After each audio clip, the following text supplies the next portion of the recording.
அம்மா, ஒரு ஒரு க்ஷணமும் ஒரு ஒரு தினமும் நான் உன்னை நினைச்சுட்டு இருக்கேன். உன்னையே நினைக்கிறேன், வேற எந்த சிந்தனையுமே இல்ல.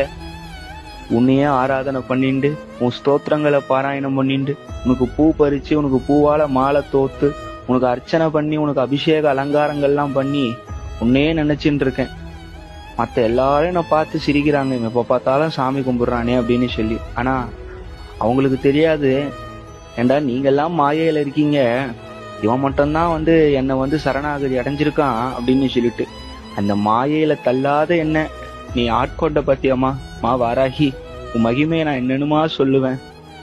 ஒரு வாட்டி கூட நீ என்னை விட்டு கொடுத்ததே கிடையாது. எந்த இடத்துலயுமே நான் எங்கெல்லாம் தலை குனிஞ்சு இருக்கிறனோ அங்கெல்லாம் என் தலையை உயர்த்தி அவ முன்னாடி என்னை வாழ வச்ச தெய்வம் நீதாம்மா.